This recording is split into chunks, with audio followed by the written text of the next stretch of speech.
Coming up on Network Africa. Heavy casualties reported in Ethiopia's Tigray after an airstrike.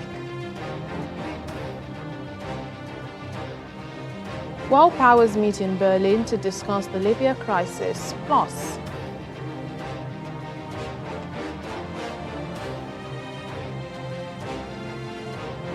former Mauritanian President Mohamed Ould Abdelaziz, facing graft charges, is jailed.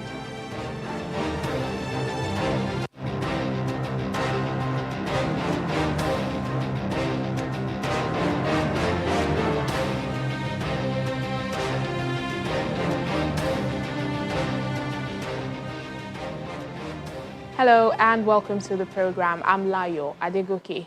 Dozens of people have reportedly been killed or injured after Ethiopia's Air Force bombed a market in northern region of Tigray. Eyewitnesses say the Ethiopian Air Force struck the town of Togoga on Tuesday, 25 kilometers from the region's capital, Mekele.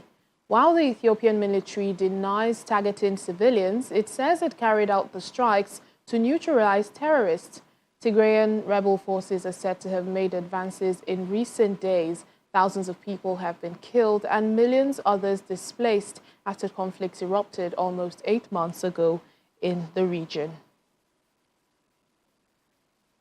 World powers are meeting in Berlin to seek lasting peace in Libya by ensuring the conflict-racked North African country stays firmly on the path towards general elections on December 24. Representatives of Libya's interim government are being joined by U.S. Secretary of State Antony Blinken, as well as the foreign ministers of France and Egypt at the United Nations-sponsored talks.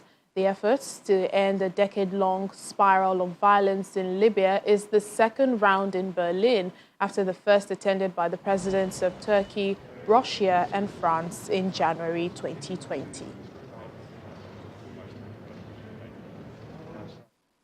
We're now being joined by security analyst David Otto for more on this. Thank you so much, Mr. Otto, for speaking to us on the program. Let's begin with how optimistic you are about the talks being held in Berlin today. Is this a step towards lasting peace in Libya? Because we know this is not the first summit on this particular security challenge in that country.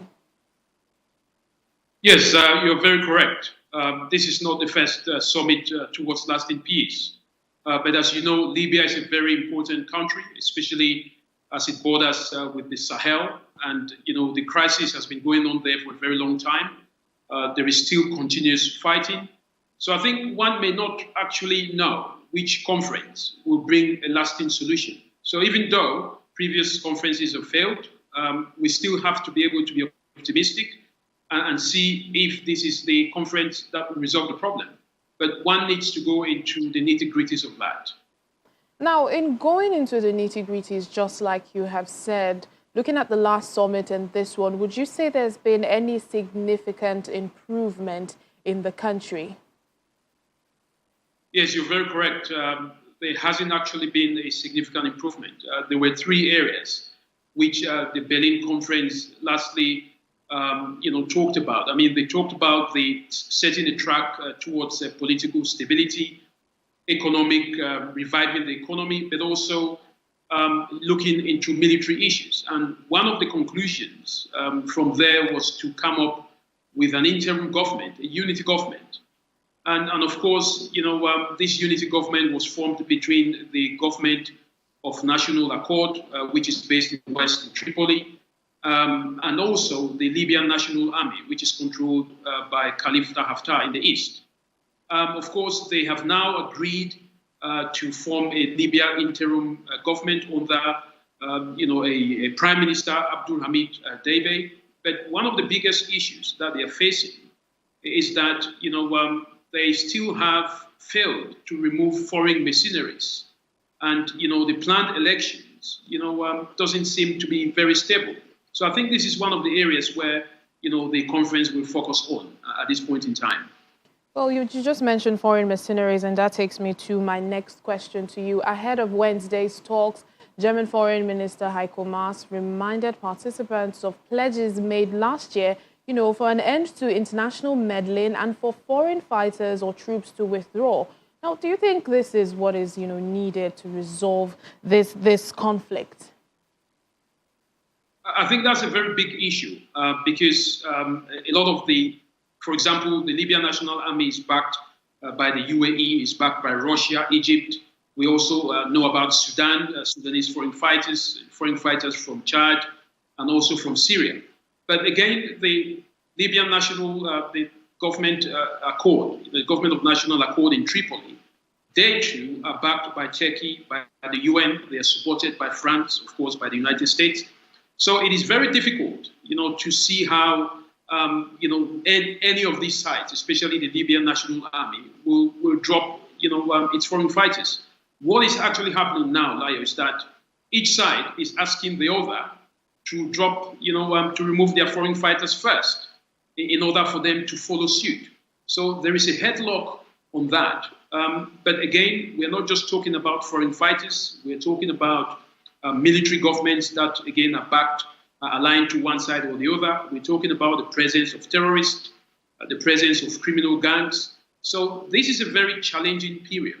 January 2021 was the deadline for the removal of foreign mercenaries. But as we speak, that hasn't happened. So the guys in Berlin have a huge challenge in their hands, to reach that lasting peace. All right, then finally, as elections are coming up in the country, we're expecting elections in December. What outcomes or what do you think the government should do between now and then to actually bring a free and fair election that will put Libya on a new path? I think elections are one step, but they are never the solution to the problems that Libya is facing. Even if you have elections successfully, there is a risk that there is still going to be chaos between those who agree on the new government and those who don't agree. So I think there has to be an underlying discussion between Libyans themselves. The presence of foreign countries in Libya is a huge issue that needs to be resolved. And one of the issues that the Libyan National Army has been insisting on is that the UN is backing the government of national accord, and the UN is the same intermediary that wants to make peace between the Libyan National Army and the unity government. So it is going to be very challenging, but I believe that Libyans should take the lead. All right, then. Thank you so much, security analyst David Otto. Thank you so much for your time. Thank you for having me. Still on security matters, over in the Democratic Republic of Congo, around 140 militia fighters have handed over their weapons and surrendered in the east of the country. However, some conflict analysts say last month's declaration of martial law will not tackle the root causes of surging violence in the country. They sang, they clapped, and they handed over their weapons. Around 140 rebels surrendered in Eastern Democratic Republic of Congo this week. They're the first to do so since President Felix Tshisekedi announced martial law in the eastern Ituri and North Kivu provinces. Militia member Jean-Paul Ndagije said their work had been to still and disrupt the peace, but that they had left seeking a better life for their children. Because those who came before us have a good life. Their kids go to school, while ours do not. This is why we have sought to leave the bush with our children. DRC's mineral-rich East has been fractured by conflict since the official end of the country's second civil war in 2003. More than 120 armed groups are now fighting for control of land and natural resources. The violence has surged over the past 2 years, prompting President Tshisekedi to declare a state of siege in early May. At a ceremony in the town of Kitshanga on Monday, June the 21st, North Kivu's military governor said the time to negotiate had long passed and that they would continue to hunt down the militias. I did not come to renegotiate with them. Time for negotiation has long passed. Operations will continue. We will continue to hunt down these armed groups wherever they go and that will continue. For Kitshanga residents, the surrenders are encouraging. In any case, it is a very encouraging thing because these bush soldiers bothered us a lot. It is good that others follow in their footsteps by surrendering. Maybe we will have a lasting peace at home. But some conflict analysts say the root causes of the bloodshed are not addressed by giving more power to a military with a long documented history of problematic behavior. Last week, the United Nations said sexual violence perpetrated by government troops in eastern DRC could amount to war crimes. In the report, the UN also accused soldiers of diverting weapons to armed groups and smuggling.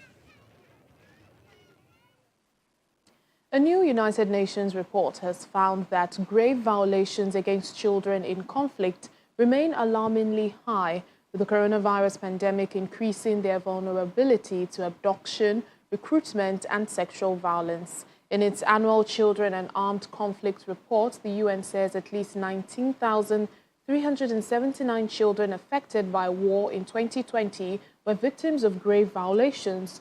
According to the report, the highest numbers of grave violations were recorded in the Democratic Republic of Congo, Somalia, Syria, Afghanistan, and Yemen.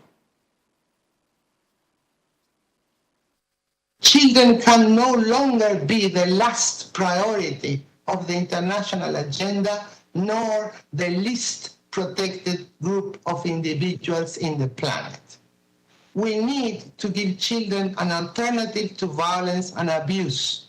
It is tragic to note that this report is being published at a time of extreme suffering for children, given the many setbacks on democratic processes in some countries on the CAC agenda at the beginning of this year. If you half the violations and double the releases and the reintegration and the peace dividend, it will come a time when it's a flat line, and then we will have stopped. And I believe it is possible to do. But you need to have authorities that transcend politics. You must look at a leadership that puts peace and children in the middle, and I don't see that happen. In North Africa, Sudan's foreign minister has written to the UN Security Council to intervene in the row over Ethiopia's Grand Renaissance Dam on the Nile River. Sudan wants the council to meet and discuss the dam's impact on the safety and security of millions of people. Minister Miriam Al-Mahdi's letter to the head of UNSC asks him to urge Ethiopia to stop the unilateral filling of the dam. Talks brokered by the African Union have failed, and the dispute over the filling of the dam continues. Well, the World Food Programme is warning that the worst drought in southern Madagascar for 4 decades is causing hunger and famine-like conditions. Its director, David Beasley, who has just visited the region, said that without immediate assistance, more than 500,000 people would soon be knocking on famine's door, with another 800,000 marching towards it. He said he was shocked by what he had seen in southern Madagascar: children who were just skin and bones, families eating mud and the fruit of cacti because there was nothing else for them. It's 7 times worse than it was just a year ago. 7 times more children are in trouble. Why? Because of drought. We're facing the worst drought in over 40 years. And this is an area where people depend on their own agriculture, homegrown school meals, smallholder farmers. This is how they live down here. But with drought, back to back to back, people can't survive. And so the government, partnering with the World Food Program and others, we're doing the best we can. But it's a terrible situation. But with the World Food Program, we're hopeful if we get the support we need, the funds we need, we can stop the suffering. Still ahead on Network Africa.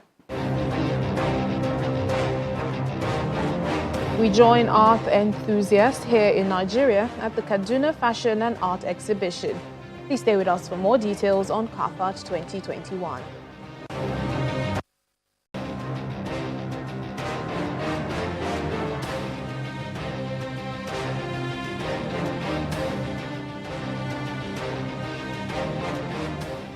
Welcome back to the program. The former president of Mauritania, Mohamed Ould Abdelaziz, has been jailed by a judge in charge of a corruption investigation. He had previously been under house arrest. Mr. Aziz, who led the West African state from 2008 to 2019, has been under investigation on charges including money laundering since March this year. He denies the allegations and claimed that the charges are politically motivated. Mr. Aziz had refused in the past to cooperate in the investigations against him, saying the Constitution granted him immunity from prosecution as a former president. Meanwhile, former Côte d'Ivoire Prime Minister and rebel leader Guillaume Soro has been sentenced to life imprisonment in absentia on charges of plotting a coup against President Alassane Ouattara. Mr. Soro, who is in exile in Europe, was charged with conspiracy and an attempted attack on state authority. His lawyers have previously condemned the charges as politically motivated and said there was no evidence to show he was guilty.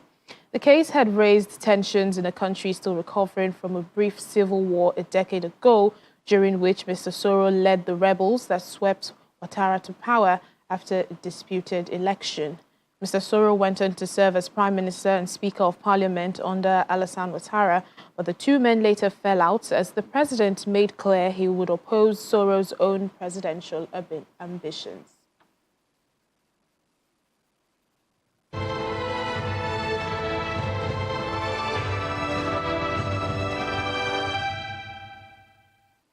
Some updates on the COVID-19 pandemic. Zimbabwe has postponed the reopening of schools and other learning institutions by 2 weeks following a surge in new COVID-19 cases. The schools were set to reopen on Monday. Teachers' unions and health professionals had called for postponement to prevent the spread of the virus. Now, this is the second time Zimbabwe has deferred the reopening of schools this year. Information Minister Monica Muzvanga has also announced a lockdown in the southwestern city of Bulawayo, with security forces being deployed to enforce the regulations.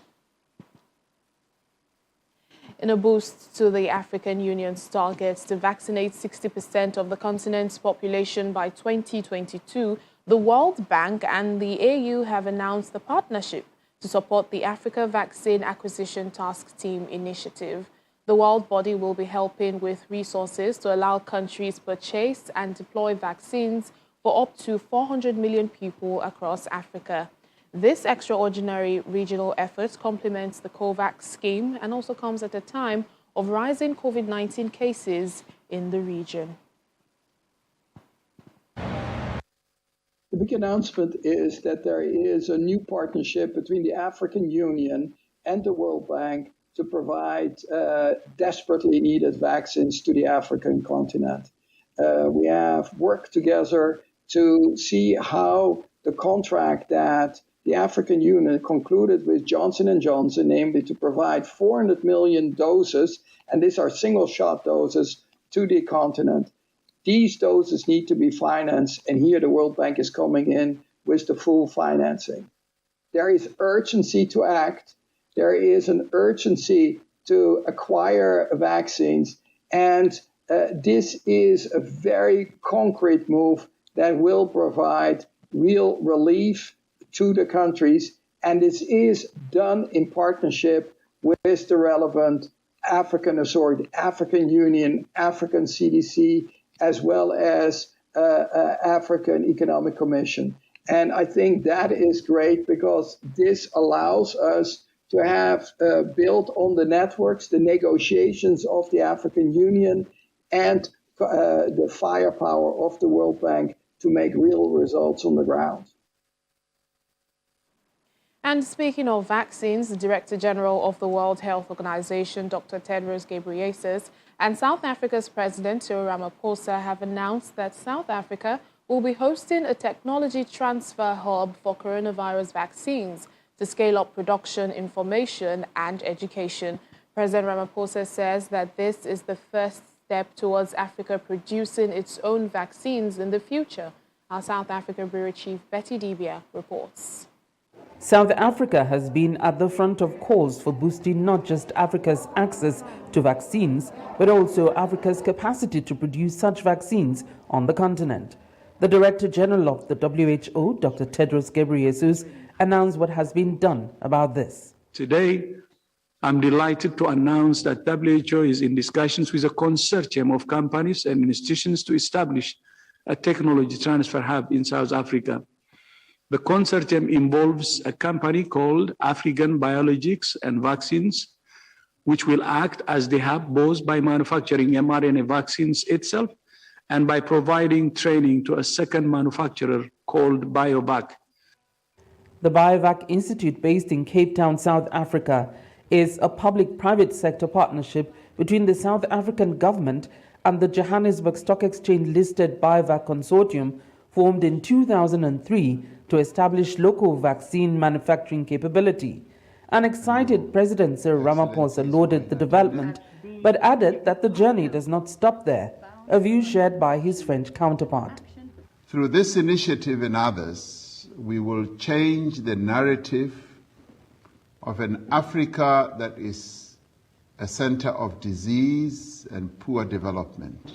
Today is historic, and we see this as a step in the right direction, but it does not detract us from our original proposal put together by India and South Africa that we should see a waiver of TRIPS at the World Health Organization. And we would like the negotiations that are taking place there to proceed with speed because, as you correctly said, Dr. Tedros, people in Africa are facing a rising wave of infections. It's been shown now that we just cannot continue to rely on vaccines that are made outside of Africa because they never come, they never arrive on time, and people continue to die. According to the WHO's chief scientist, Soumya Swaminathan, there are still several options on the table, mainly smaller companies and biotechs on one hand, and larger mRNA companies on the other, with the hope that they will come on board. Pfizer and BioNTech, along with Moderna, are the main producers of COVID-19 vaccines using mRNA technology.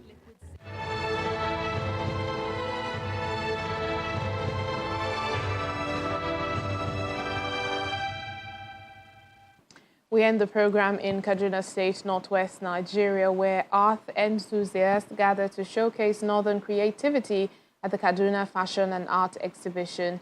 Artists, performers and runway models held guests spellbound as the usual conservative society sparks to life with participants coming from across the northern regions of the country.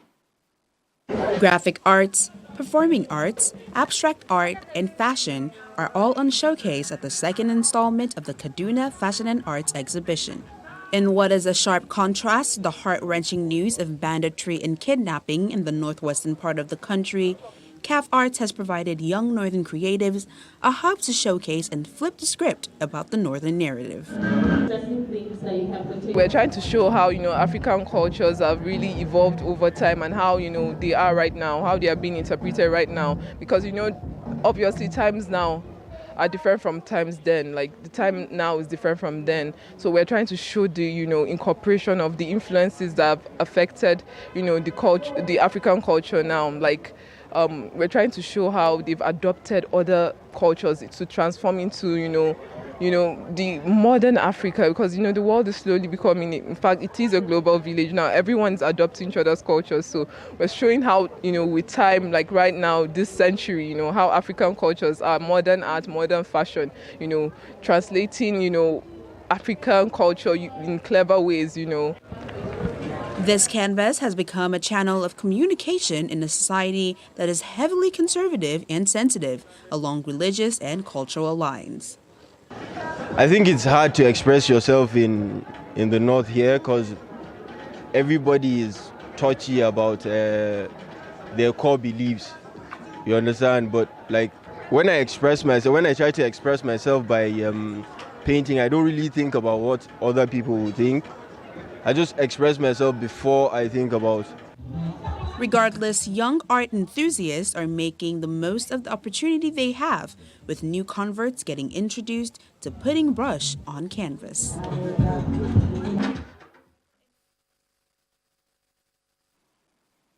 And that's it on the program for today. Thank you so much for being a part of it. I'm Layo Adegoke.